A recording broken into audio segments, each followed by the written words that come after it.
There once were two guys living in China, and they discovered that they did not like vagina. Now they're having butt sex with each other. And this podcast is an excuse for their affair. Two guys, one China. Check it out.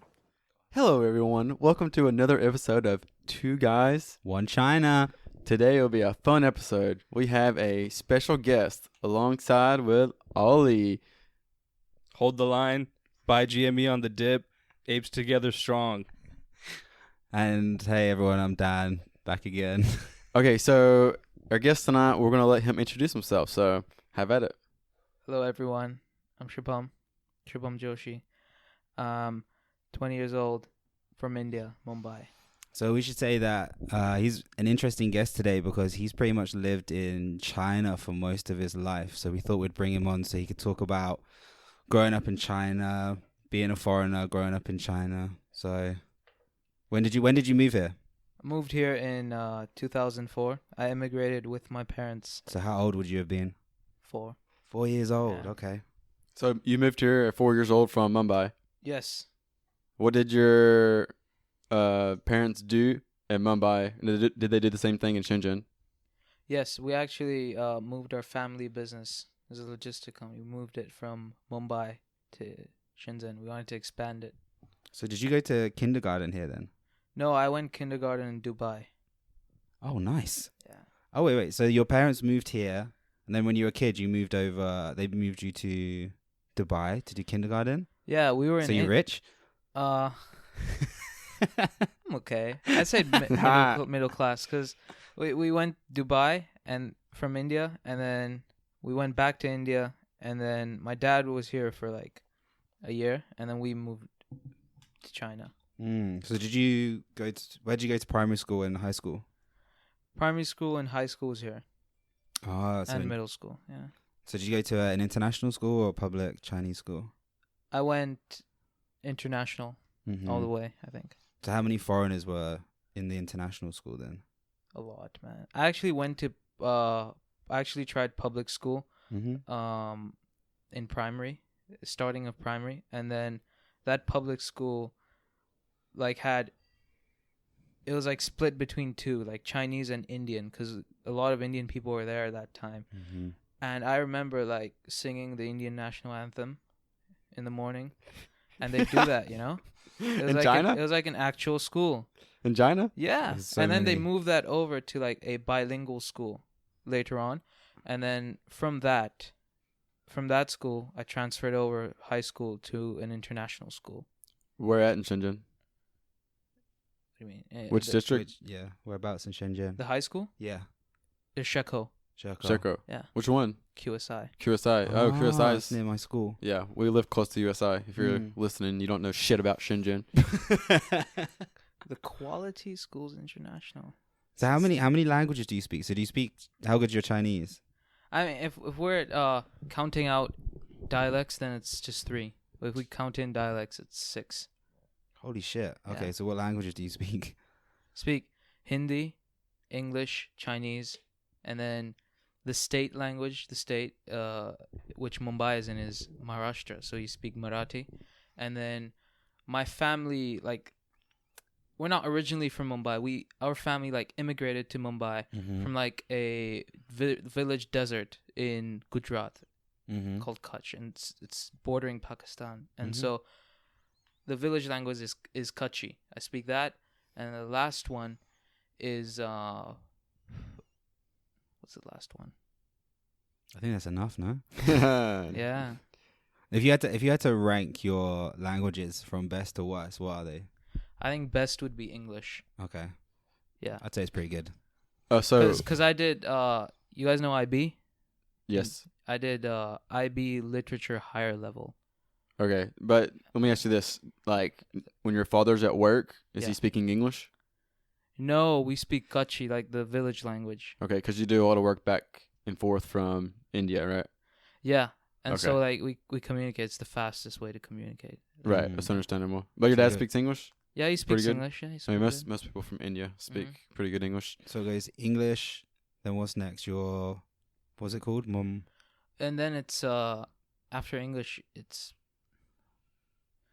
holy shit, it's Chinese after that. Oh, really? So you Yeah. because I haven't seen you speak that much Chinese, but you Good. told me. Well, I'm guessing that you've lived here for so long. It must be pretty good. The problem with my Hindi is that I can speak Hindi, but I'm bad at reading and writing it. Whereas in Okay. Chinese, I can actually read and write in Chinese. Whoa. Okay. Because that's from the primary school. Yeah. Because in that's- primary school in China, you learn a lot of the Oh, reading and writing.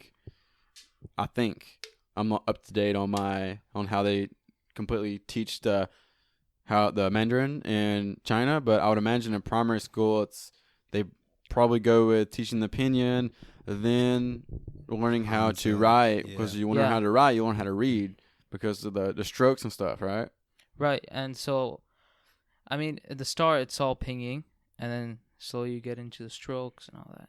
Yeah. Right. Mm. When does the tones come into play, or is it just like is tones just a foreigner thing where like Tones, like, From the beginning. yeah. I mean, it's all mixed in.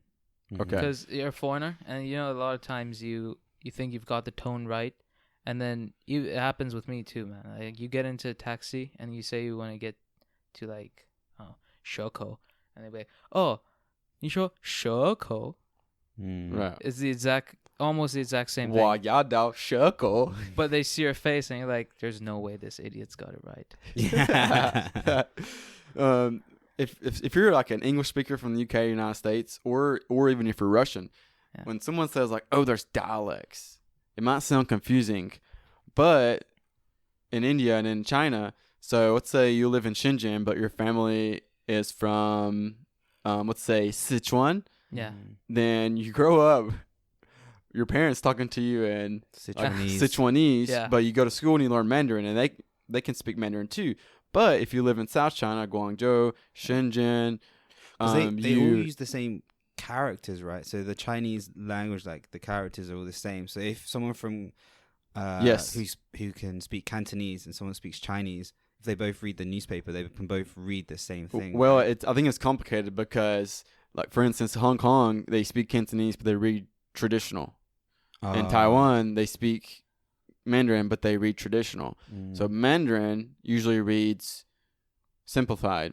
But I'm sure at this point, if you speak Sichuanese or you're from Hubei or you're Guangdong Ren, you're from South China, Yeah. you speak Cantonese, you probably all look at simplified characters still. I don't know. I don't know that. A lot of That's a the good question. provinces from the south, I think, have official documents in not in simplified, in traditional. Because I don't know, it's more heritage to that. Even if you look at the traditional characters by themselves, they have a lot more meaning to them. Like they have more strokes, meaning they're more descriptive of each thing. Because obviously, when you get rid of the traditional alphabet, you get rid of a lot of characters as well with that. And so it really matters, like whatever dialect you're talking about, if it's spoken and written, if it's only spoken. Because we have that in India too. Like the sixth language was actually Gujarati that I didn't talk about, because that's the village language and then the state language. So I know 2 state languages and 1 village. And so Gujarati, you write it too. And so if you look at Hindi and Gujarati on a newspaper, it'll seem very similar, but it's just the little things like simplified and traditional that like help describe a word or a situation more, or they like take away from it. Yeah. I'm really interested though. What was it like being a foreigner in an international school? Because I see a lot of international students. They're all walking around. foreigners. Yeah, not Yeah. all of them. There's a lot of Chinese. They get a lot of Chinese students, Yeah, like, but- from Hong Kong or even like. Yeah. Yeah, Or- but or they have a lot of they Chinese have, students like- that they go there because they want them to be in But an you- international environment. No. Some or most international schools, you might can contest this. You have to have a passport. You can't be. You have to be a passport. I'm sorry. You have to have a passport. You can't be.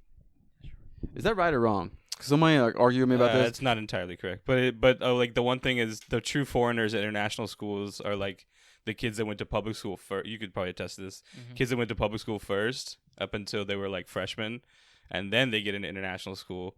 Those kids are like the foreigners. Because I taught this kid Clarence, and he went to. It must have sucked for him. Well, I know it sucked because he would tell me about it all the time. But like he was a sophomore. He was 15, and he'd done public school his whole life until high school. And so like when he gets to high school, he like everybody was like, "Who the fuck's this kid?" So like, sorry, was he Chinese or was he? Yeah, that's what I. Yeah, Oh, yeah, okay, he's yeah. Chinese. Like that's what I'm saying. Like the whole point is like, so the Chinese kids that did public school their whole time, then they go to international school. It's a little bit awkward for them because like the things that the other kids are talking about, they don't know about. Like kids are talking about Instagram and Snapchat. They're like, oh, shema. Like so it's different. And then of course like adjusting his English was so difficult. That's why I was working with him. Like I would do a private thing with him, just 2 hours a week. And like it was so difficult for him to adjust to like these high level grammar, and I felt so bad because it's like he has to do like SAT level writing prompts, and like and he can't, like he's not familiar with grammar yet. So yeah, and it was tough for him adjusting. In the bilingual school that I went to, we had kids like that, but in international school it was very rare because a lot of the Chinese kids in there either had a foreign passport or they had been living or grown up in like places outside China. Right. Yeah, That's what I was speaking of. The main Yeah. thing Yeah. about an international school is I think we all can agree.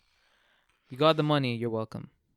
Okay, yeah, that makes sense. That's what I was right about to say. Is some of them are just rackets. Like I heard about one recently that a friend of mine was working at. It's like a newer one, and he was saying that like this.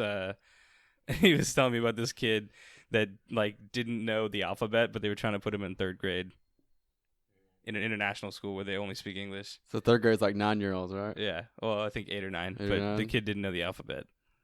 So it's like, Okay. how did he get through the entrance exams? Right. Like they're supposed to have like right? Don't you guys have interviews and exams to get in? We have interviews and exams, but you never know, when you leave. It's like, usually it's pretty clear. If But you didn't it's know the sometimes- alphabet after your interview, Yeah, would if you don't know the alphabet, then obviously, yeah. But a lot of the kids don't have like that big of a problem because their parents aren't paying for it, and a lot of the kids have parents who are in like Fortune 500 companies where the companies actually pay the kids to go in an international school, not in a normal school, in an international. Is Maybe that like because they a- want to? Oh, good. Like a package. So let's say Yeah. you're a really high up, you're even like a CFO or something for a medium-sized company. Mhm. That company might say, okay, so Shabab, is that right? That's right. Okay, so Did you say Sharab? I don't know. I'm It's Shubham. Shabam. Okay. You know what sharab You is? racist. Yeah, of course. It means alcohol. Daru, bitch, daru.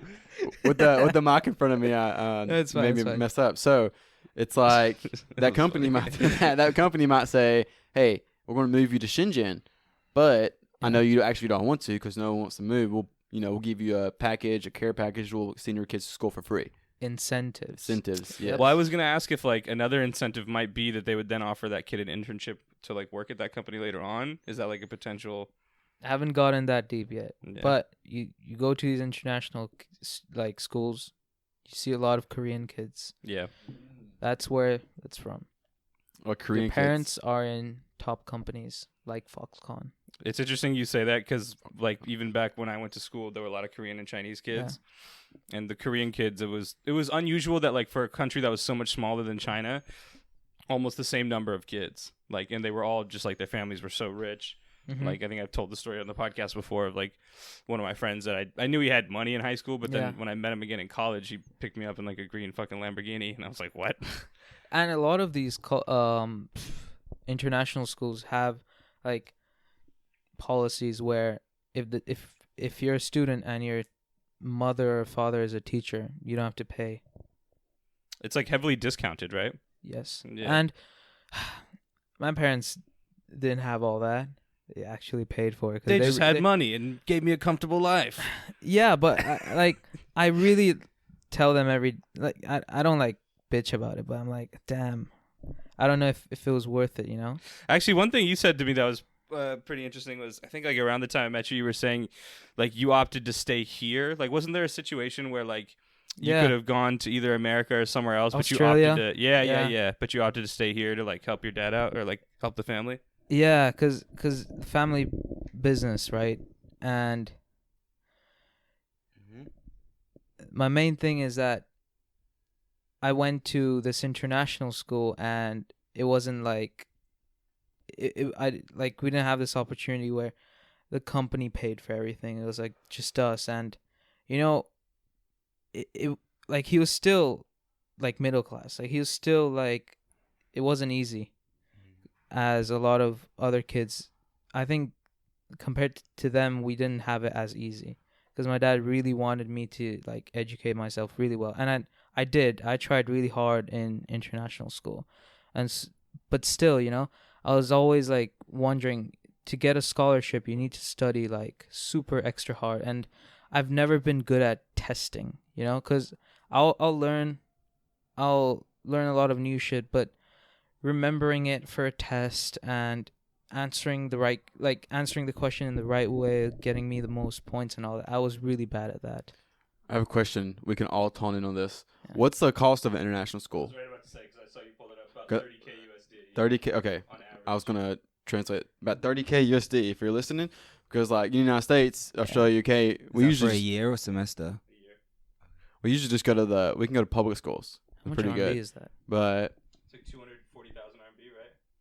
240, 260. so I have my right here. I So want to turn on my currency converter. no, I have it right Jamie, here. pull that shit up. It's 200,000 yuan For what? How long? 1 year. For a year. Nah, bro, it's more. that? More? It's much more. No. It may be much more. It's Yeah, much yeah. more than that. That's Because- what I'm saying. I think it's more like 240, 260. Right. I was thinking it's similar to a college tuition, and that would be right about correct. It's like more than college. Right. And you got to remember, for him, right, he was living here, but so he didn't have to pay room and board. So you're literally just paying all that money just for tuition. You know what you Right. said? That's That crazy. that price, that was probably a term, and each year had 4 terms. Yeah. that's what I Oh mean. wow. It's They have to much. pay for So a you term. times that by 4, So you're getting like 70, 80, 90 grand 80. USD. I Yeah. think, Yeah, international school around is like that. 120,000 for just And a it- term. And it's increasing the older you get, the higher you get into high school. Because our school was all about like making Money. sure we take IB. Right. Mhm. And What is IB for the listeners out there and me? the full form, the full form, right? It's International Baccalaureate. It's a French thing. So obviously a high school diploma you get to help you apply to college anywhere in the world. Oh. It would really help. And Yeah. the thing is, the IB, it's not easy to like pass IB. It's not like, but it's very expensive. I It's looked very, very into and the funny thing, let me tell you the funny thing about it. If you go check IB online, you go to their Wikipedia, it says non-profit. So the are funniest churches part. in the NFL, It's right? the funniest But- part of the whole thing. I looked into like, so Daniel, for example, if you want to teach at an international school, you can get IB certified. Yeah. But it's not like the teaching English as a foreign language, the TEFL, which we all have. It's not like that. It's like a master's program. It's like yeah, it's 2 like years. an accreditation program. Yeah, Right? it's like 2 years. It's a lot of money. It's pretty extensive. So And- that's if you want to teach Well, at an there's an IB incentive school. for the schools though, because for the schools especially, like one of the selling points when they approach parents is like, yes, like we have this many students that were accepted into like these schools, Yeah. this many successful IBs and APs. We also offer that, so it becomes a selling point. So they're, I mean, incentivized essentially to push this on to the parents, especially.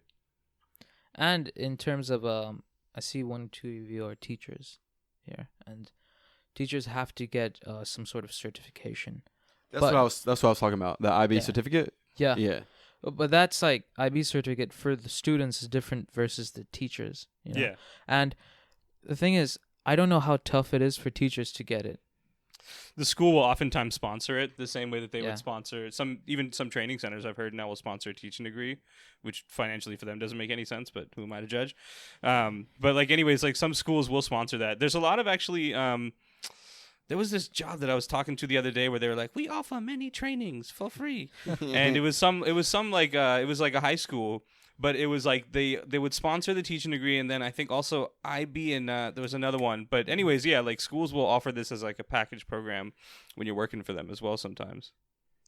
Yeah, I mean, to get certified, like be a certified IB teacher, it's just like, they get sponsored and stuff, but like, I don't know about the requirement to pass, even though like we paid a lot for IB, and they really boasted good teachers and all that. We had a couple of really dumb teachers.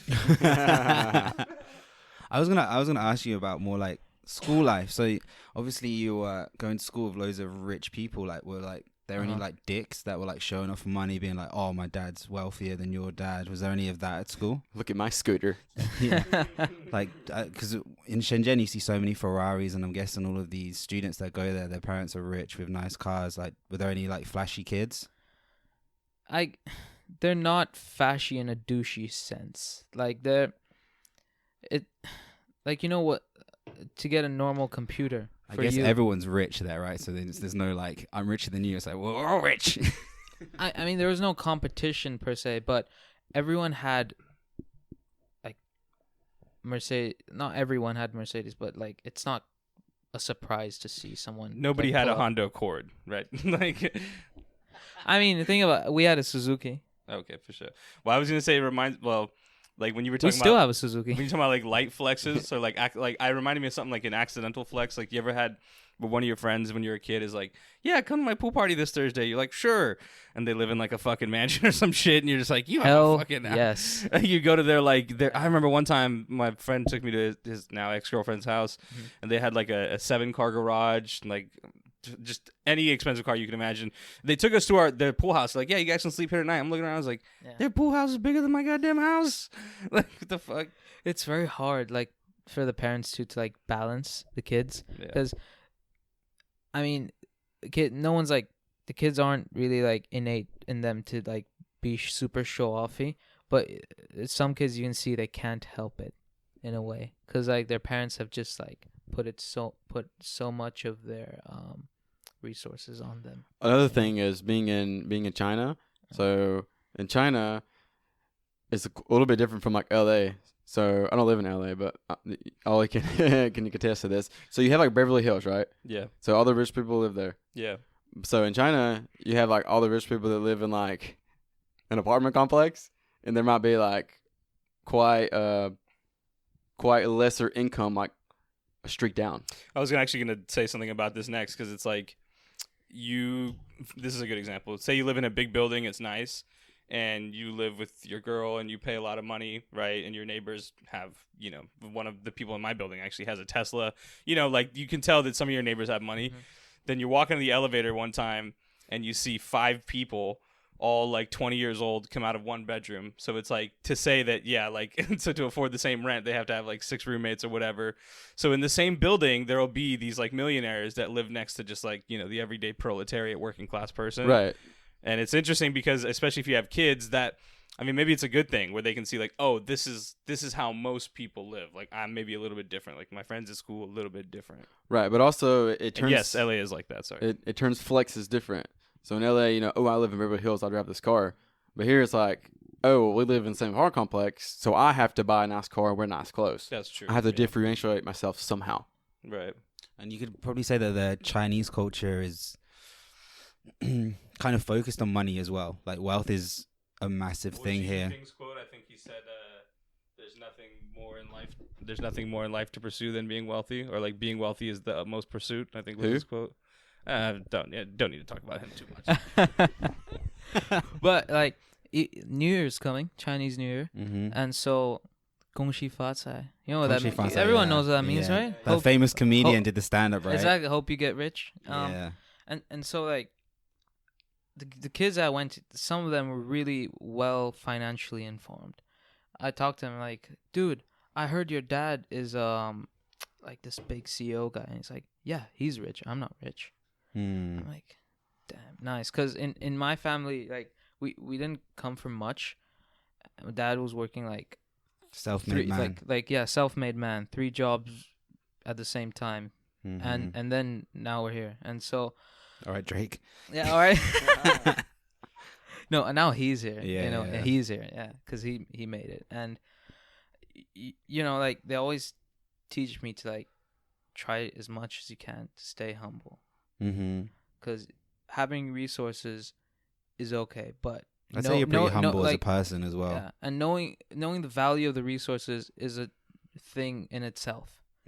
Like knowing the value, knowing like what it takes to get, like, because like resources. I was gonna say this. So you guys sound, for high school kids, you sound pretty mature. So Yeah. did you guys have any? Was there any like naughty kids? Were there any like wild parties that you went to? What was it like? It sounds, or was it just like you went to school? Like, what did you guys do after school? Because for me, it's just being educated in a different country is just so foreign to me. So for me, it's like a really interesting topic. Like, what did you guys do after school? Did you guys have crazy parties? Were there any like kids in the school? Because I think if your parents are paying so much money, different to public school, like in public school, there's so many naughty kids. But if your parents are paying like a large amount of money, were there any kids that were like naughty? I'm guessing. I don't know if that's like a universal thing.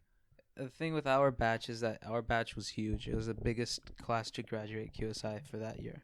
It was like 68 people graduating, and so it will sound funny because like the normal batch in like another school is like 200 or something.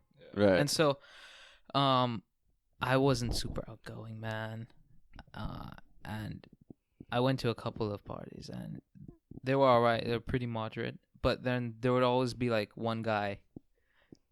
Woo! Hell yeah, man! I'm gonna stick my face in this toilet. Let's fucking go. Let's do it. I wanted to say that was Daniel Jagger, but that would definitely be me. Well, you know, I think another factor probably is because you come from a place like India. I know one experience for me that was good when I was young was my parents taking me there and being like, oh, you know, you walk down the street of one of the most like populated, actually potentially the most populated country in the world, and there's literally hundreds of people that just live on the median, like in the middle of a road, like where they, you know, the only money they get's like maybe 0.02 of like a penny that somebody hands to them, like, and you see this like diaspora almost of like inequality, and then you kind of start to like realize like, oh, I got it pretty good. Like, I'm lucky that my family like got the fuck out of here. What was your first reaction then? Like, because have you ever seen Jagger as well? Have you ever seen like first world poverty? It's like what happened is you come out of the airport and like, well, not even the airport because like the beggars or poor people don't usually get there. But when you get into like the city, like Karachi, for example, when I was like 6, like as early as I can remember, it was like you were young then as well. Yeah, I was really young. We were surrounded by, and like Shub can tell you too, they'll surround you like 20, 30 kids with their hands out just like this. And you know, and the fucked up part is your family always be like, don't give them money, like unless you're about to leave or get in a car, because they'll fucking grab their homies and like chase you down the street. And like there's stories of people like women having like earrings like pulled out of their ears so kids could just like sell them to make some money. So it's like that level of poverty, it's like we're not accustomed to it in the first world. Because I went to Egypt when I was 17, and we came out of the airport, and like we were just walking to the bus, and we thought we were safe. And then this guy was like, "Oh, let me show you where to go, rah, rah, rah." And he just took us to the bus, and then he just put his hand out. And then we didn't know the money, so we gave him money, and then we realized we gave him like too much. And then I remember on the bus to the hotel was the first time I'd seen like when you see it on TV, it means nothing to you because you see it all the time. But when I was seeing it, I was like, holy shit. And then even around the hotel, like when we would come back to the hotel, there was a guard outside who would just say to us, "Are you okay?" And he had a gun. There was a turret outside our hotel. There was like people like crying in the street begging, and we were like, What was this again? in Egypt. In Egypt, okay. It was called like Lapor. It's where the pyramids are. Lapor. Was it done by a Frenchman? I have no idea. I can't remember what it's called. It's like Luxor. That's it. Luxor. That's it. French guy sees poor people. He's like Lapor. I had my girlfriend at the time. She was blonde girl, and like they're obsessed with blonde. So you would literally walk down the street, and these guys would come and be like, 10 camels for her. I'll give you 10 camels for her, and you're like, oh, okay, 10 camels. Start a business here. Holy shit, man. Yeah. How many humps? Huh? I'm sorry, I had to. Okay. I think that would be on his side. Yeah, so he was talking about Karachi. That's interesting because I've definitely heard of stories like that, but I haven't seen it up front as extreme as like what you're talking about, because it's also with how the government helps the poor in your country. And if I'm not mistaken, Pakistani government isn't it, like it's not that well organized, is it? No, I mean, not that different than the Indian government, to be fair. But the problem with the Indian government is the population so much higher. So it's almost I've talked about this with Jagger before, where India and China are two really interesting not companies, countries to compare, because they're almost equivalent population. Tons of resources, tons of capability economically, but their biggest difference economically is geopolitical, right? Yeah. Because you have one country that's the most free market, right? Like India, right? Yeah. They have this huge workforce, like this like extremely impoverished like lower class, right? Yeah. In China, you still have that lower class. The difference is the country's so well organized. The Communist Party was so well organized after the revolution in the 70s that they can ostensibly give anyone a job if they follow proper like regulations and they have the right paperwork and they've been registered. That's all fine. But the interesting part is like the trade-off, right, is democracy in some ways, right?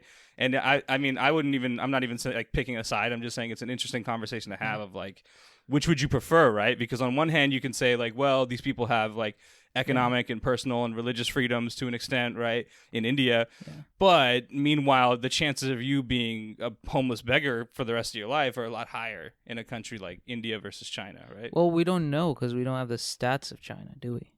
Not the official ones, right? And so the thing with India is, one, right? Even though you would call it very disorganized and all that, the current government, ever since it's been in power, things have got even more centralized than before. Because this government right now really wants to like centralize and control much better than the government before it was trying to do. And even now, the government now gets a lot of criticism for doing that. And like there has to be a force that tells people to like unify, but at the same time, people have to sacrifice a lot to make sure the country's developed. And if India wants to be the new China, it's gonna have to make some tough decisions and sacrifices. So how do you then feel about like the most recent populist movement, right? Like in terms of like the idea that now, I think, and I'm not that well versed on Indian politics, but if I can remember correctly, during 2020 there was a big controversy with, what's the prime minister's name? Modi, yeah. Modi. I remember Modi was asking for people to register, right, like religiously. Yes. And there was like huge protests and like the colleges and the universities and like in the streets that they thought it was some way to ostracize people from freedom of religion in some ways because there was some attachment or some stipulation within the bill or whatever he was proposing that would make it so that if you weren't properly registered or you didn't register, you could be kicked out of the country. The thing is with India is that even though it's one of the most populated countries, no one competes with India with the population density. It's another new level of density. And illegal immigration doesn't help that one bit. Where is the illegal immigration coming from in India?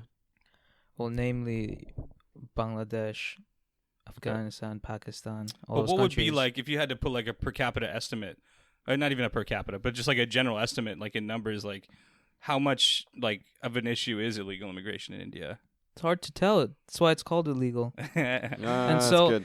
Does the government publish like statistics on it at all? Don't remember. Okay. There might be statistics, but the thing with that specific bill was that a certain community of religious community of people are right next to us. The countries like on the left and on the right of us have a majority religion. Yeah, the Muslims. And so in those countries the minority are Hindus. Right. And they're being subjugated to some bad shit. And they need shelter. And that's why that bill was passed, to make sure that the minorities that need protection from Muslim majority countries get the right resources and the right way to like get back into the country, because there was a massive exodus of Hindus in a very controversial state in the north. Which one? Kashmir. Oh, in Kashmir, yeah. No, and they were forcefully told to leave their home, and they still now live in India as refugees in their own country. So Kashmir is still a part of India, right? Yes. Yeah. Let me ask you about the farmers. Always will be, baby. I don't know much about what's going on with the farm situation. I just see the headlines. So what's going on with that? Because it was like wasn't it like the largest political gathering or like social demonstration in history? The thing is, right now, farm laws are about like creating a freer system to make sure farmers aren't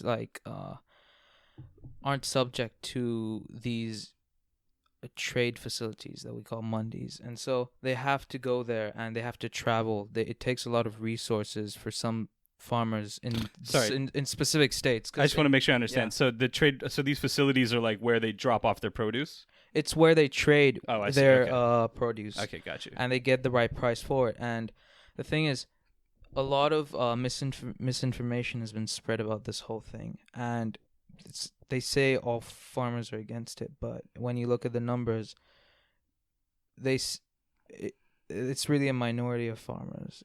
So what do you think caused so many? Because I've noticed this about India. Like, I've paid attention to their media, and it's really interesting because I think we have the same problem in America where there's just too many voices sometimes, right? Yeah. And I noticed, like, you'll like if you're on Fox News, there's 4 different fucking things, and like they're all talking at the same time. You can't understand. India is like 11 boxes, right? Because there's so many people and there's so many media organizations. Yeah. So do you think that it's like in part due to media imparting like their own personal bias or trying to create a political movement, or was it a misunderstanding about the public? I mean, whatever I say is going to be seen as biased by one side or the other. Yeah, it doesn't matter. Just say what you think, right? And so I don't actually mind Modi, because like the thing is, ever since he's been in power, we've been developing roads at a speed that it's never been seen before. They say they're going to develop 40 kilometers of road per day before March in this year. And that's more road that they've made in 2019 in the whole year. That's how much road they're going to make just in 3 months of this year. And so, like, what we're trying to do is compete on the international table. Right. That's the goal, right? That's the goal. And I think Shub's running for office, dog. That's the goal. He's got my vote, dog. You got infrastructure. You gotta have infrastructure. Well, that's the argument for him. Have people say he's like the best thing. Like think of, because the thing in India is that a lot of companies are willing to invest, and they are, by the way, recently. But the problem is the infrastructure needs to be good enough for all that. And there's a lot of startup happening in India and all that good stuff. But if the roads, the sanitation, all that is transportation, all that isn't good enough, then what's the point, you know? What were you going to say about the infrastructure? No, I mean, every first world country has a pretty structured infrastructure at this point. Like United States, you can drive anywhere. Yeah. When I was in Japan, you can take a fucking train, goddamn anywhere, right? Yeah. So even if you don't have like you're saying, if you don't have the infrastructure, you don't have the proper sewage systems, you don't have you have too many poor people. Yeah. Even that, it's hard for other companies to come in there. Exactly. Like we were talking about earlier, naming some we're naming some American and British companies that's based in Shenzhen. Like they're not going to move there if the people who work there will not even go to the city they're moving to. I also think like people forget how big India is, right? Like India is like a massive country. So like trying to put this infrastructure in is going to take a lot of time. Dude, and it's also our like government system, which is it's states. So it's states. State-wise. And so the thing is, these farm bills you're talking about have already been like they've passed laws in the states that are like the majority of farmers are from. They've passed laws that negate the farm laws already. Right. They're still protesting. But the thing with that is that the states decide. Even though the central government says, all right, this is the new law, the states still get the final say in it. And that's the way it's been in many democracies, even in the US, right? It's tricky, because it's you think it's the guy in office that's in power, but it really depends on what the state does and how it's implemented in the end. Senates and lawmakers. Yeah. What were you gonna say? I just agreed. Oh, for sure. But no, yeah. Especially in the United States, the states hold a lot of power, more power than most people even realize. I would even argue that the media, goes so much about like the president and Congress, and they do have a lot of control. But really, like, if you want to get something done, you need to get something done first of all in your community. Yeah. You need to get your community rallied up to get something done in your city. You need to get your city rallied up to get something done in your state.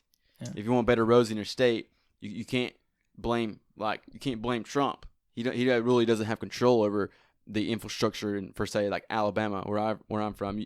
You have to go to a state level, and think about the drastic difference. In my state, I can have guns, and I can carry a pistol with a concealed weapon permit.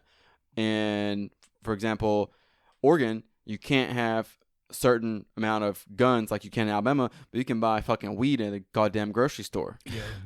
I'm pretty done with like politics, but isn't it with America, like if the president wants to get something done, he has to go to the Senate, right? Well, what I was going to talk about was like earlier when I was saying it's tricky, like, and I'm not as familiar with India's system, but at least states in America, it's interesting because specifically what Jagger was talking about, how states have different laws. Meanwhile, the federal government, which presides over all the states, has its own set of rules and laws. But like we can see these sometimes like lines get blurred, like after the Patriot Act in 9/11. Like in California at that time, marijuana was not legal, but medicinally legal, right? But because of the Patriot Act, it was a federal law that said if there was ever an investigation of terrorism, you didn't need warrants. You could basically, a lot of the barriers or red tape that removed local police from investigating or convicting potential felons or criminals, that red tape was cut significantly, and it made it a lot easier. So then you see this mass movement of like police overstepping their boundaries, like exercising or like not allowing people to exercise their rights. They were doing no-knock warrants on like local drug dealers' homes. So it gets dicey, and like the reason why I think like the more you look into nexus of power, I mean, it always goes back right to poli-sci 101, right? Like the well-organized are the ones who affect politics. And I really think now, like we're in a way where there's two types of that, right? And in America anyway, there's the well-organized in terms of, I'll give you an example, Black Lives Matter, right? That's a political movement. It's not really funded by corporations. It's not controlled by anything really except for local, normal people, right? Just regular, everyday people. The second type of political government in America is oligarchies, right? That have so much influence in politics, right? Take Obama, for example. I like Obama. I think he's great. Politically, or like politics-wise, his policies were actually pretty right-leaning. Lots of tax breaks because he was put on by Wall Street. Also notice, right after he left office, he earned $43 million at a speech on Wall Street. I've heard a lot of speeches. None are really worth $43 million. So you see this like disconnect between local people and corporations and oligarchies that control the entire system. So you're talking about well-organized strategies that really succeed in the U.S. Well, one of the biggest examples of that is the election right now. So most of the mail-in ballots were Democratic, if I'm not mistaken. And so that means you have 30 days to cast in your vote. You can have 30 days. You sit at home, you tick the box, someone takes it away. Whereas the Republican system was that you build everything up for those 30 days and you have 1 day to line up and vote. What if your dog died that day? Or car broke down. It's a shitty strategy, basically. On the Republican side. On the Republican side, what they did was botched up their own election. Man, well, remember, because they shot themselves in the foot because people and I love Alex Jones. I think Alex Jones should be. If he made a cult, I would join it now. I love Alex Jones. However, the city water is turning the frogs gay. Turning the frogs gay. I'm in Dallas, Texas, drinking whiskey. Anyways, but. People like him. I'm not saying him, but people like him, and a lot of these alt-right, not necessarily conspiracists, but these are alt-right kind of movements were saying don't trust mail-in ballots because they can be rigged, right? That was one of the big arguments during the election was how much do we believe in our election security? A lot of the governors were like, this is the most secure election we've ever had. Then you have Trump on the other side. Meanwhile, the average everyday Republicans that are his fans, they get to voting booths and they have to wait for 12 hours. People in fucking Pennsylvania and California are like, oh, somebody sent my mail-in, well, not somebody, the government sent my mail-in ballot to my old address in America, right? Or in California. So it's it's as easy as just taking some boxes off and sending it in the mail, not thinking about it. So in many ways, they did shoot themselves in the foot. You're right. With margins as close as that, it was almost 50-50, right now. Right. And so with that, in the beginning, right? But not in the end. But with numbers that close, you really can't be fucking around, right? With your strategy, Sorry, again, I'm just done with politics. But say if Biden had a policy, say he wanted to make free healthcare or something like that, does he have to go? Because my understanding is that the Senate, right, is has to put these things through. So you could be a president and you have all of these ideas, but you could be stopped with all of these ideas by the Senate, and then you're just sitting there with like your thumb in your ass, right? So for those listening that have Daniel's same question, there are 3 branches of government: judicial, executive, and legislative. Legislative is a branch that makes the law. That's the Congress, right? House and Senate. There's 350 something members of the House. There's 100 members of the Senate. Those are the lawmakers, right? All the laws have to pass through those 2 branches. So, for example, if you wanted to make weed legal, you would have to go to Senate or lobby is the term, lobby Senate to approve weed being legalized federally across the entire country, right? So, yes, everybody basically, Shubham and Jagger, right? The president doesn't have that much power. He has what's called executive power, the executive branch. He can make an executive order, like, what was one of the ones that Trump did that people didn't like? Muslim ban. So Trump said that people from these countries, regardless of if they have an American passport, if they have this stamp, can't travel. Now, that didn't work because we call it the balance of power, right? Judges in those states or national judges at the federal level can say, we don't agree with that, executive order. So they can strike that down.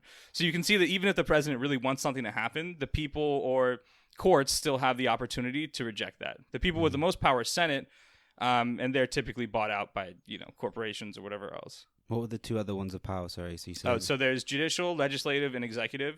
Judicial is the Supreme Court. So if there's rulings, like, for example, Trump tried to take the election to the Supreme Court because that's the highest court in America. There's no court higher. So they kind of have the final say on everything. I think it's, 7 or is it 11 people? I think 11 or 12. It's 11, right? It can't be 12 because they vote. One has to be a tiebreaker. So 11 has to be an odd number. So there's 11 members of the Supreme Court. They decide on, so Trump said, I don't believe this election was fair. I think it was rigged. It was blah, blah. He brings that case to the Supreme Court. They can choose to throw it out or uphold it, whatever. Was the Supreme Court the ones that were speaking to Mark Zuckerberg? No, that would be Congress. Oh, okay. The same ones that are going to interview that piece of shit CEO Robin Hood, Okay. Haha. I mean, the main thing with all these strategies and everything in the end is that it's all about panic right now in our generation. If you cause enough panic, attract enough attention, you're going to get your own way. And that's what's been happening in India too, like with farm laws. And they're meant to liberalize the farming community, and they're meant to give farmers more rights. But they created panic that they'll be abused by big corporations. And so that's the main thing about it in India now. And you see like Greta and Rihanna. Yeah, I heard about that. Right? That was funny. But the funny thing is, Greta is our environmentalist girl. But the main thing about one of the laws in the farm law thing is that if you stubble burn, which causes 40% of the New Delhi, which is the capital of India, if you don't know, causes 40% of the pollution in New Delhi. Right, yeah. Stubble burning. And so she spoke in support of, against what the government was doing, which is getting rid of pollution. So you see these contradictions and you really think, are they doing it for a motive or is it just for panic? And a lot of times they do it just to cause panic, get attention, and it's just crazy how it's monetized now, all this stuff. That's what I was going to ask you about next. Fucking George Carlin had a good quote that I was reminded of this week, that behind every, what's the word? It's behind every cynic, there's a pissed off idealist. Because it's so true where, as I've gotten older, I've been like, oh, this is all bullshit. Because I remember, learning that in school and being like, nah, but there must still be a way.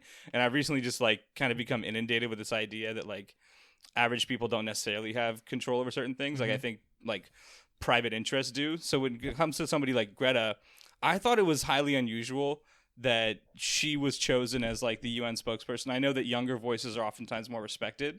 What was that shooting? The Parkland shooting? People were getting mad at those kids that were going on news, but it's you seem like an asshole if you're calling into a radio station. You're like, I don't believe that kid who said his friend got shot right next to him. He sounds like a liar. So I feel like they used her as, but, right? But the question is, who is using her, right? Who is, and I don't think there's so much private interest in, and actually maybe there is, maybe there's a lot of private interest in green energy, but I'm curious to know, do you think that private interests control India the same way they do Pakistan? Because India does have a pretty high concentration of successful tech billionaires right now and medicine entrepreneurs, right? They do, but in that we have very less like public ones.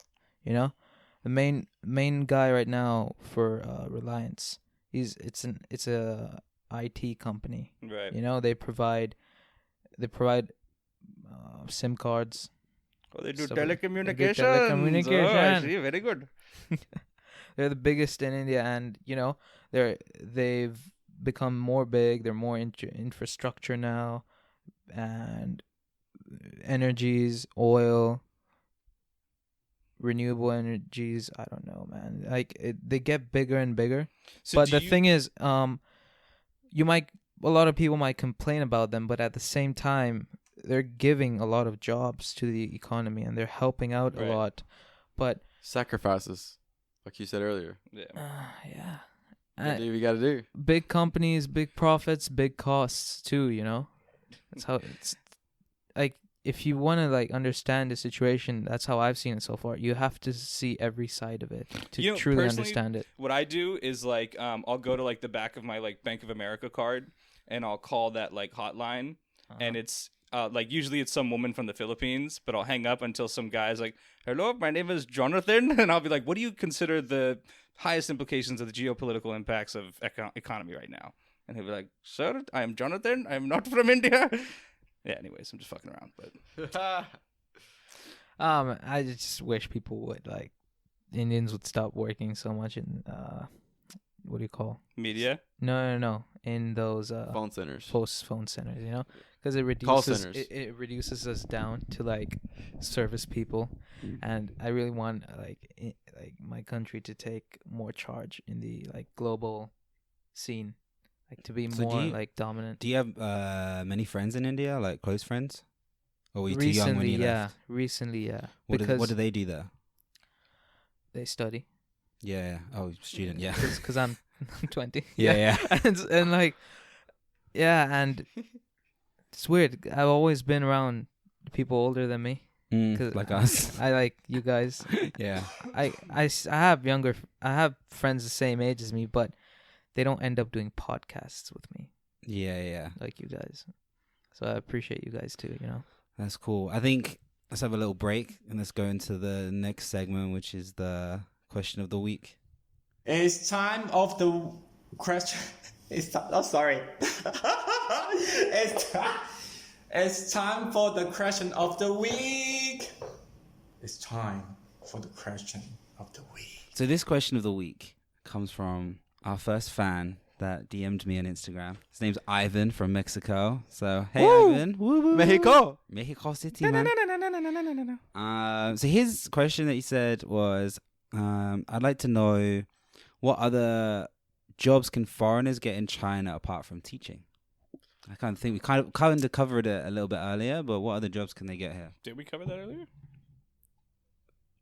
His dad was a foreigner. We're talking about foreigners, international Oh, okay. parents coming in to do overseas business. So foreigners can get jobs in China doing several things. I met a guy in Guangzhou that worked at the U.S. Embassy. I know a person that maybe not as teaching, but he grades people on their English. So they'll go and do an exam, and Yeah, he'll be at the center, and he'll be grading them on how good their English was. He said it was really boring, but the money was amazing. I've There's done also- that before. Yeah. But Okay. I know he said teacher, but there's also, this is still a teacher, but like you can instruct Didn't you say music. outside of teaching? Yeah, You said outside. outside of teaching. Well, but he may have been thinking like teaching English, but it's still you can be like a music teacher, an art teacher. You could No, work just for a teaching in company. general. No I teaching. think he was saying anything outside. Like outside of teaching. Yeah. This is a good time to ask this because I mean, So then we've got a friend called Jake who does like there'll be like startup businesses, especially in Shenzhen, where people will come and there's a lot of like inventors that will create certain things, and they come here to do startup businesses. I'll give you context of a friend I have who you guys actually met once at Carmen's birthday. Remember that black guy, not Ethiopian, where I was like, oh, I haven't seen you in like a year. You guys were at Carmen's birthday. Remember that dude? Yeah. All right, sure. Well, anyways, so this dude, when I first met him, he like had been here. I think now he's been here 10 years, but he got here like 8 years from the time that I met him. And he like he used to be a teacher when he first got here, but he got here like so long ago that I think Shub might have been here at this time too. They didn't even have like a train that could take you to the airport. So like you had to like get to a bus station that would then, they didn't even have line 11 back then. So he'd been here for a long time, and he said the first like 4 years he was teaching. Now he does like, he owns like a chocolate company. He owns like an import-export business. He does a lot of stuff like that. But like when I asked him about how he got into that from teaching, he was just being here for a long time, networking, realizing that I didn't want this to be like my long-term career. So I would say there's like, almost like countless opportunities here. Yeah, like Daniel's saying, a lot of software too, a lot of software stuff. A lot of software, a lot of IT stuff too, and people also end up doing a lot of like diplomacy, corporate and at a government level, because there are embassies here. I know a guy at the Indian embassy who like they transfer because they like aspire. A lot of like young people in embassies, they aspire to be like diplomats. They try to get up in the ranks, and so they're put to different bases around the world. But on a corporate level, you can be an interpreter and communicate deals between two companies, and you get offers for doing that, and there are good offers too. And I because China has very less red tape for starting businesses and all that, and so like what my family does is have a logistic business here, and so if you like do logistics between your country and China, that also works here. There's also like e-commerce businesses are massive here, Yes. because a lot of the products are built in Shenzhen. Because one of the reasons I was saying about there's a lot of inventors here that create like robots and things like that is because it has the biggest electronic market in the world. Yeah. So this guy was saying that if you're in the States and one of your chip explodes or something, you have to wait maybe 5-7 days, whereas where they work is right next to the electronic market. They can just go downstairs, get it, and then go back and keep going and working, and it'd be like half the cost of what it would be to ship it out. Yeah, Amazon just put a, I don't know if it's their Chinese headquarters, but Amazon just put something in Shenzhen. There's a lot of people that work there now. I'm not sure what it is though. Like the WSJ Center or whatever. I forget. Don't ask me.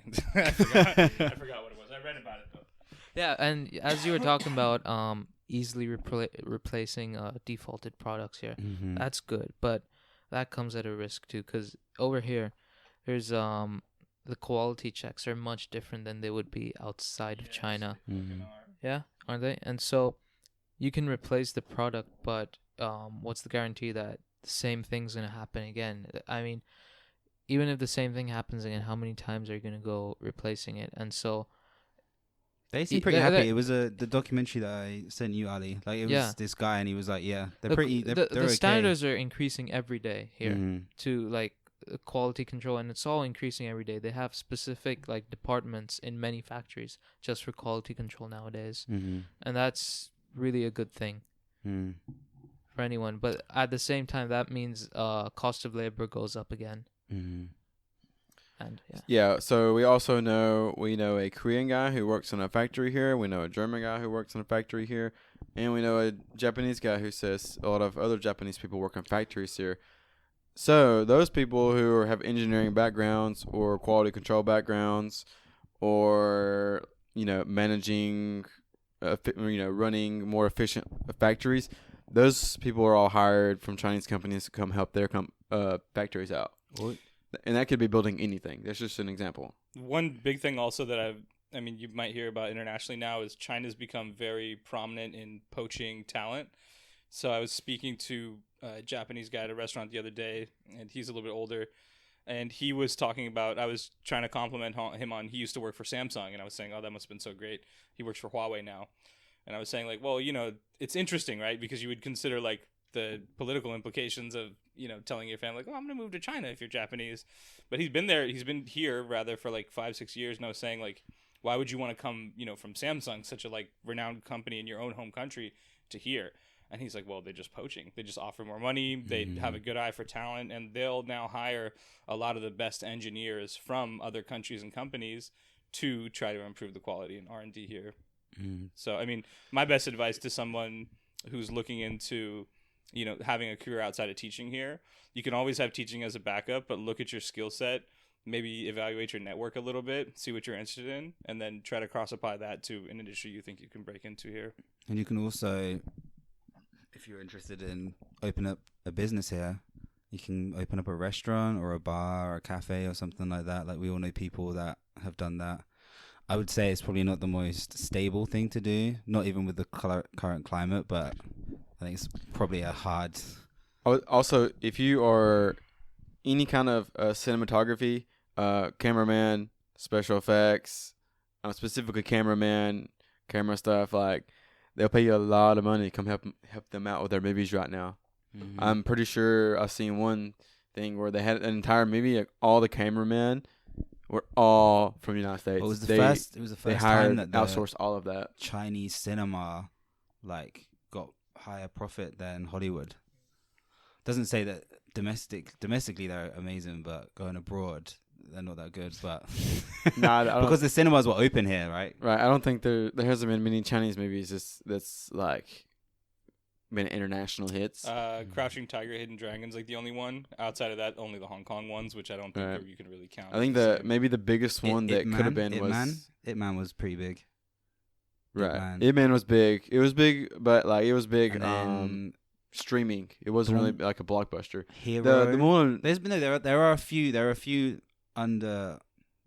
a few big films like out of international China. blockbusters. Not I think Crouching Tiger is the only one, right? Sorry. Crouching Tiger, Hidden Dragon. I think that's the biggest one. Well, I think it's the only one that hit international markets. Hero and succeeded. Hero, yeah. Hero. But wasn't that? And there was another one where and in 2020 there was one where it was like really well cinematography.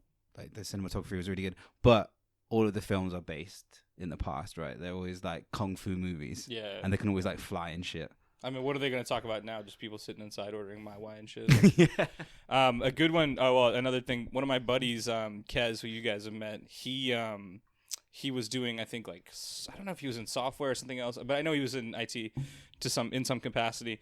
He just kind of quit his job out the blue, and he's going to be on a film set for the next 4 months, and he's going to make more money than, I mean, most teachers I know or whoever else. So, and he's just going to be in a film. How did he get into that? Do you know?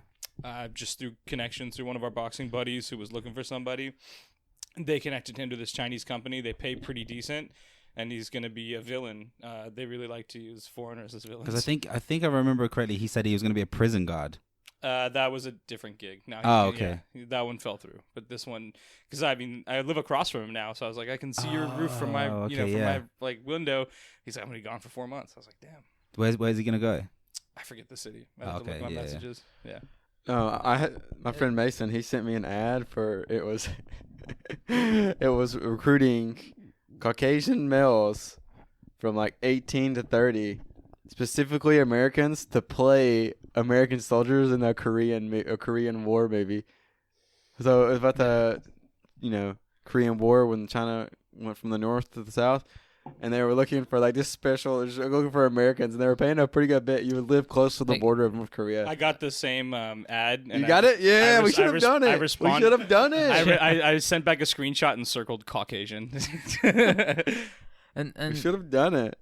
Back when I came in here in Shenzhen in 2004, and then grew up a little, and then we're watching Chinese cable TV. And watching movies there, and they all used to be like going real back during dynasties and all that. But now, if you go on Chinese cable and try to like look at movies, you'll still have dynasties and old shit, but it gets more and more contemporary, where you get to like Soviets and all that, and so that's why a lot of demand comes in for foreign actors to play parts now.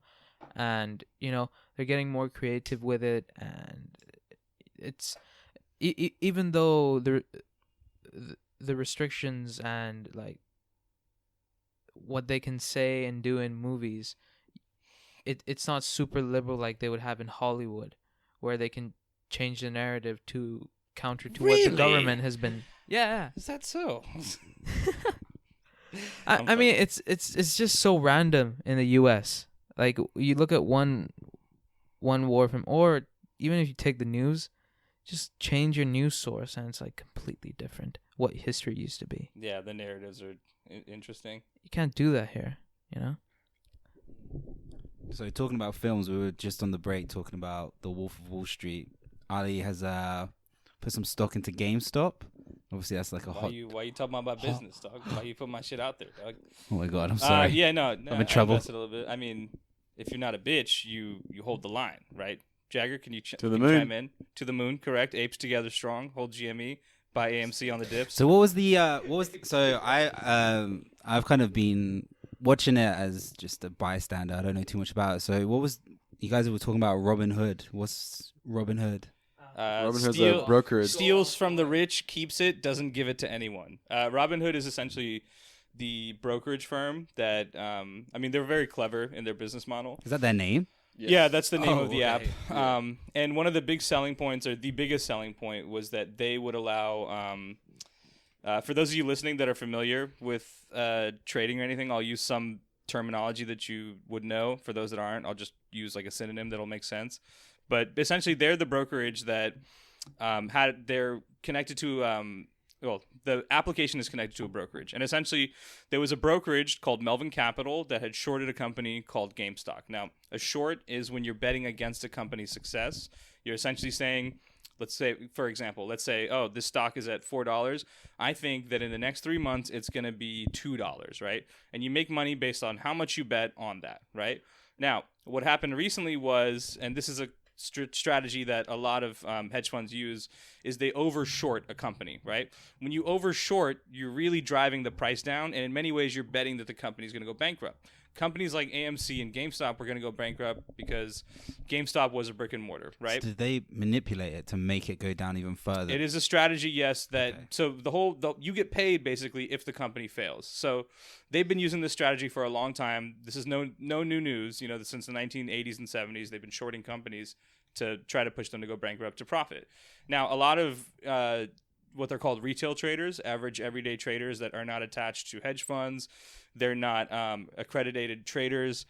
These people on a subreddit called Wall Street Bets realized that the short position was at 150%, which is ridiculous. You're essentially saying that for all the shares that are on the market, we're going to bet just as many that this whole company is going to go bankrupt. It's, for those of you in layman's terms, it's a ridiculous position to have. You should never be allowed to do it. It should be illegal, right? This company does it. Redditors realize, they say, wouldn't it be funny if we just started buying stock up? Because if the price goes high, remember, if you're that hedge fund and you said, I'm betting against it, every dollar the price goes up. They lost the bet. How do you do that? So how do you do that? Sorry. So when you say buy stock, what is that? You sign up for let me finish and then we'll go from there, because the context we need to is talk important. about the two basic We'll ways get there. people invest. We'll get there, but let's talk get to the about last little part about it. The reason why Robinhood is in so much trouble and Melvin Capital is in so much trouble is because if you were to short a company, like let's say GameStop, you're betting against them. If the stock goes up, so remember our original price, we said it was at $4, we bet that it would be $2. If it goes up to $6, you have to pay that difference. Now, remember that these hedge funds, they don't buy like 100 shares like any one of us would do. They have like millions of shares many times, right? So now you have to pay millions, sometimes billions of dollars to pay off the bet that you lost.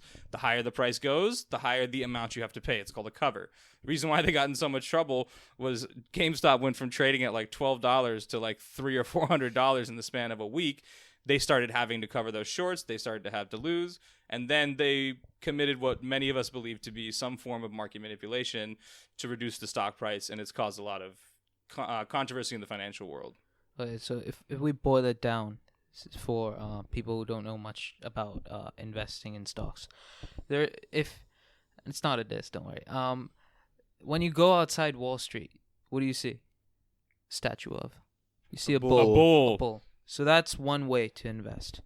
The other way to invest, they don't show, is they have a statue, bearish, right? And so when you when you invest like a bull, you bet on the company's success, that this value of this stock, because a stock is like a quantity, you know, and its worth is represented by the money and the price it's at. And so you're basically going to buy that quantity and the price is going to go up, and you're going to sell that same quantity and make profit off of that new high price. But so how do you raise it? So when buy Company more. does well. Buy. Company does well. Company does well. People buy more. Company does Bit. well. So if you buy price goes up. shares of a company, it will go up. Yes. A bit, but a lot of people do. It will go drastically up. Let's use examples, right? And and the main thing about it is, it comes down back to the quantity of stocks, quantity and quality, or quality many times is called the value of stock. And so basically, you're not changing the quantity that fast. You're just buying that same quantity. The value is changing, and so the change in value represents the change in wealth that you've invested. Let's use examples just to try to create like a bright line. So, for example, I think Daniel, your question was, how do you? What was the question? How did they raise the stock so it would go up? Who is they? Who are you referring to? The Wall Street people on Reddit. Wall Street bets people? Yeah, how did they make it go higher? So the 'Cause way it was that Wall going Street, down, right? so especially if something is being bet against, the price will naturally drive down. Now, I think the most confusing part about this, a lot of people that have finance or business backgrounds, like myself, I had a business background in college. It's easy to understand how things work. It's not easy to not just explain it, but get to know the trade of it, right? So It's what you're saying is easy to understand the what. It's hard to understand the why. That's what right? Because like we didn't talk about the bear style of investing. It's I'll like, talk about that right now. yeah. So bear style is essentially, and everybody does both. To be fair, like Yeah. anyone that's a experienced trader, especially accredited traders, they don't always have to short. Okay, well, one thing to go back onto shorting that will explain bearish. So bearish just means I think that this stock is going down, right? So let's go back to that example we had before. I think that if someone says this is worth $4, you say, I'm going to say it's for $2. Now here is why people are so mad at Melvin Capital, and shorters in general. With a short, there's a difference between what's called an option. Okay, so options, when people talk about bearish and bullish, meaning, bullish meaning I don't have confidence in the stock, bullish meaning I do have confidence, bearish meaning I don't. The stupid part about it, and in my opinion, is that you have what's called options. An option means you can take a bet, right? So let's say that stock is at 4. I bet it'll be at 6. I can profit off that option, right? You're given a spread. You're given a month's time, let's say, for example. They'll say in this month, I think it'll go up 2. If at any point in that month it goes up 2, you can exercise that option or defer it and sell it, and you can profit off the difference, right?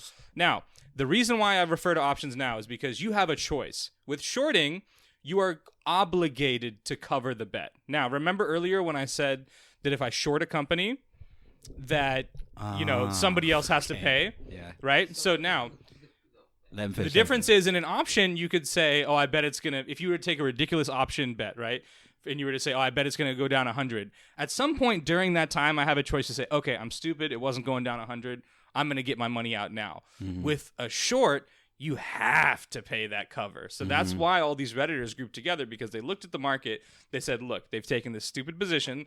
They're betting against a company that's way against its current market value. Now, what you were saying in how to raise the stock, if there's this huge bet against GameStop, the market will then perceive, there's algorithms, there's accredited traders that will then value the stock quite low, because they say, well, look at this huge hedge fund. They say it's going to go under. They know what they're talking about. Let's value it lower. That price will go down. Now, if a bunch of people get together, and when I say a bunch, I don't mean us four. I'm talking about thousands of people get together and start investing maybe 100 or 200 each. Some people will bet like thousands. a Reddit. Yeah. Exactly like what happened on Reddit. Now, when they do that, the prices then increase, because now a lot of people are saying, oh, well, it's shorted against, but we have confidence in the company.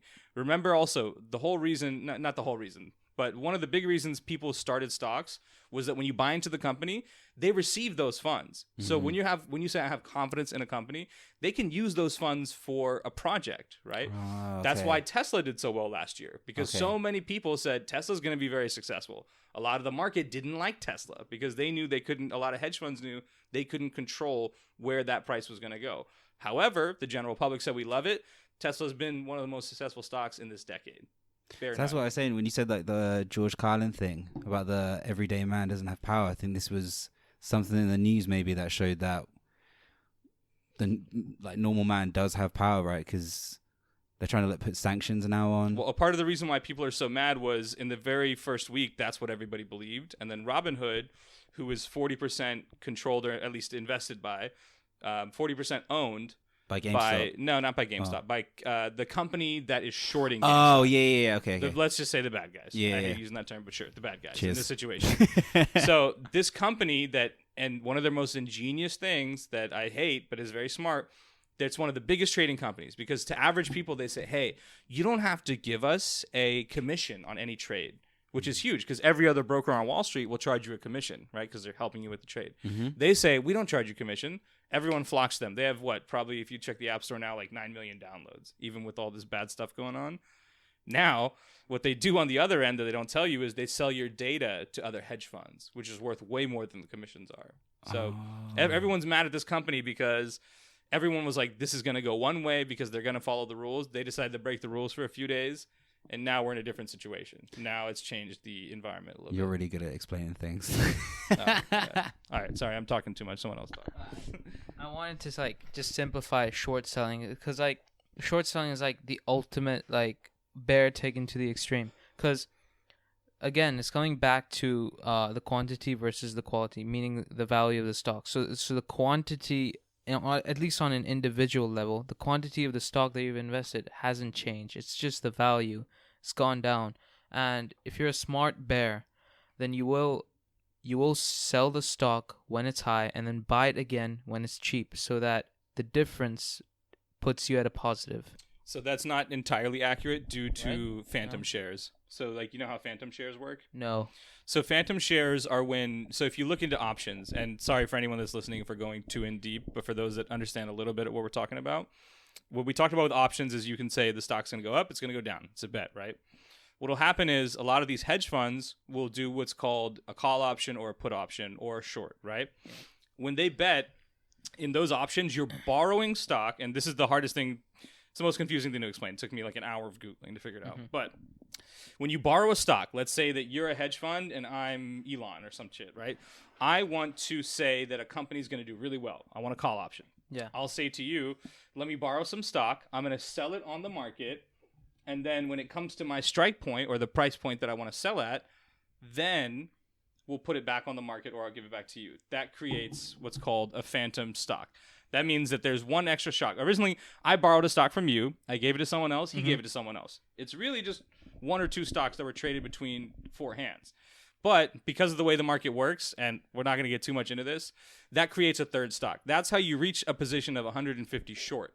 Because really, you shouldn't be able to bet against more shares than there are in the market. Yeah, I was gonna say. But because of phantom stocks or phantom trading, an additional trade or additional stock will show up. This phantom trading thing, is it legal? It is, yes. It's a part. It's. Do you know how the Greeks work with options, with option trading? I think I might know but I don't know by the name. you might have a general idea. I'm not used to the term options. I know, I have a rough idea of what it is, but right. not that technical. I think with you've probably heard the terminology before, but Greeks are essentially what's called sliding. It's not the entire thing, but a part of it is sliding. Let's say, Jagger, you bought some GameStop, right? Yeah. Let's say that you bought in at a time that it was around $200, right? Let's say let's just, to make it simple, I bought one stock at $200. That was Jagger, right? He bought one at exactly $200, right? Now, Jagger, if you were trying to cash out on that when it went up to $300, does your money come right away or do you have to wait? You have to wait like 5-7 days. Now, do you also ever get a notification? I'm not sure if Robinhood will send this, but you'll get a notification that not all stocks are accurate. They're accurate up to 15 minutes. So when you set that trade for 200, a lot of times what will happen is it'll be 199.97 or something, right? That's called sliding. So what happens is that brokers are well aware that they're going to take some commission off of you, but especially with options, there's a lot less risk. So I won't get into too much of why, but there's less risks if you're taking options or if you're just buying a stock straight up. Because if you're buying a stock straight up, you spent a lot of money and you've invested into that stock. An option, you spend a lot less money because you're hedging a bet, but you don't have to take it. That's why it's called an option, right? Problem with what happens with Greeks is there are all kinds of other variables that get included that throw off the stock price. So for Jagger's example bet, we said it's gotten to 300 from 200. Now he wants to cash out. When he cashes out, there's going to be a little bit less money than what he originally calculated. Those are called the Greeks. This is related to phantom trading. So this is just another method. Motherfucker, this whole shit's a casino. It's a game that's rigged for us to lose that we still participate in, but it's controlled by, corporations, governments, oligarchies. And it's fucked up because things like that, like we have to Google for hours to explain this shit. Some asshole, some monkey was sitting at a computer one day. He's like, wait, I just found a way to fuck Shubham out of $100. We're going to call it phantom trading. So like all of this is to say, like, this is all bullshit. The game is rigged. Whole GME. I'm going to shut up for a little bit. Yeah, but I wanted to ask, like, when you cash I just out, wanna- right? just get a little round of applause. Yeah, round of applause. I just wanted to ask, really Ali, good, so bro. so when Jagger in that situation cashes out, does he get the value of the stock, like whatever Robin says, like 5 minutes or 15 minutes after, or does he get it after the X amount of days it takes to transfer that? So are you still talking about the sliding, the Greek effect, the 15-minute thing? Yeah. Yeah, so he'll get when they say, okay, in 15 minutes it went down to... Like when he cashes out, what value does he get the cash at? Like, he'll get the value that they assigned. They said, it was 200, but Yeah. now at the time, because of the 15 minutes, now it's 199, right? He'll get that 199 value. But to him, the average trader, you're not that mad about that because you maybe lost like $1. Meanwhile, you made about 1,000 or 2,000. So this is one of the things that retail traders, like one of the... So if you use the bear strategy, you will you will profit off the price going down, but it will be like a difference of $1 or something. marginal. Yeah, it's marginal. It's marginal. So it's not entirely true, the whole strategy, but it's true enough for it to be like accurate enough. Right. I think one of the significant parts of what's happening now is that, for so long, these traders that short companies, they have the most power, right? Mm-hmm. Because people like, let's say us four, we all had like, $20,000, $30,000, which we don't, but if we did, and we put that together and we said, well, let's try to short a company. Because our money is so little, you have to think that if we have, I don't know, $130,000, but the market cap is like $1 billion. Yeah. Even if we put all that money in, it's only going to move it about 1% or 2%, maybe, right? Hedge funds have the ability to be like, well, I have $5 billion. I have to bet on that. And so like those people have so much more influence in the market. But what people are happy about now is they've realized, oh, there is an avenue for like social traders or people that want to band together and, still play by the rules, but have an influence in the market. And that was why Wall Street Bets freaked out so many people. Brings a whole new meaning to influencer, I'd say. Well, you were saying about you guys just recently watched Wolf of Wall Street, right? After watching all this kind of stuff.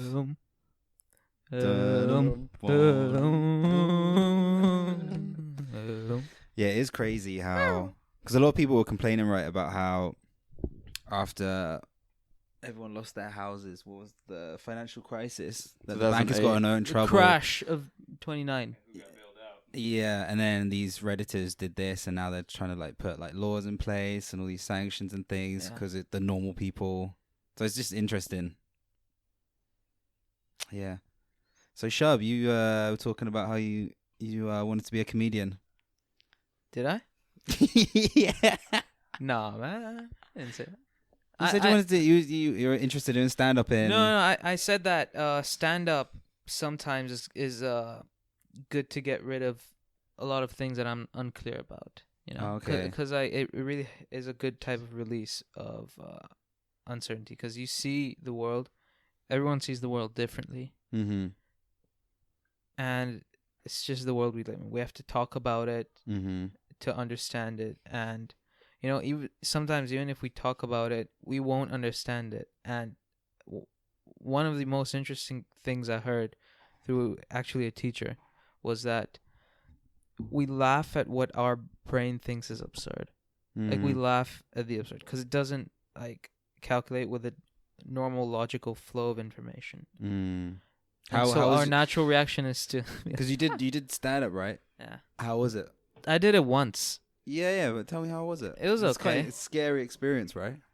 It was scary, but once you get up there and you're a couple of lines in, it's all right. Yeah. It's all right because you realize that you have the power in the room to make people laugh. For me, that sounds fucking terrifying. Like everyone's I staring. have the power. Would you, Jag? Would you ever do stand up? Maybe. I don't know. I would just goof off. Yeah. I think I could do okay. I have pretty a weird, goofy I have a enough. weird like anxiety thing where I just, when a lot of people are watching me, I just like freak out and I just like I'm still. I can't. It's I don't so like weird that. when people like just look at you and like, because the main thing about comedy is like you go up there on a stage in front of a bunch of people and they're like, Did you the main thing is okay, be funny. Yeah, of course. So awkward. Did you like? I find this is kind of interesting. Were you like staring people in the eye, or were you just like looking around at faces and just kind of not scanning anyone too much? No, I wasn't scanning because like I did debate club in high school, Mm-hmm. and so I'd be frightened in the start to say anything, and the main thing is just look at the white wall or look at the wall behind, and just people will think you're looking at them, and Yeah. you're confident. It's just look at something that makes you feel comfortable, Mm-hmm. and let your eyes wander for a bit. 'Cause And because the thing is, people are looking at you. Your brain knows people are looking at you. Yeah. Like you kind of have to convince yourself that it's okay. Because Ali, you did stand up once, right? Twice, you- very badly. Twice. Were you nervous when you did it? Only the second time. Yeah. Why the second time for? I was pretty drunk the first time. Okay. No, I did speech and debate in high school, and it's like it's like a similar muscle to flex, but I think it's harder to Really? Because I'd say it's harder harder. it's harder to be funny than it is to be, well, for me. I mean, everybody's different, right? For me, like it's easier to be informative than it is to be hilarious. No, Right? that's what I meant. Yeah, it's harder. Yeah, like for 'cause me, yeah, I think for most people. You even used one of my jokes, right? probably. Oh, Yeah. Yeah, maybe. I don't know, but no, I think it's harder to be funny. Anyways, last little thing before we get out of here, I think Daniel wanted to talk about Wolf of Wall Street a little bit. No. No, I thought you wanted to Okay, talk about it, bro. we good. No, I mean that's his son. Yeah, man. I think So we did, didn't we? thanks for listening, guys. Again, if you guys want to send us any questions for the question of the week, we'd be interested. Comment, like, subscribe. My Instagram, DTGC12. DTJ12. Yeah. DTJC12. You guys want to plug anything? Or report him for pissing you off by something if you want. Please don't. All All right, right, thanks guys. for listening, everybody. Bye-bye. Bye bye.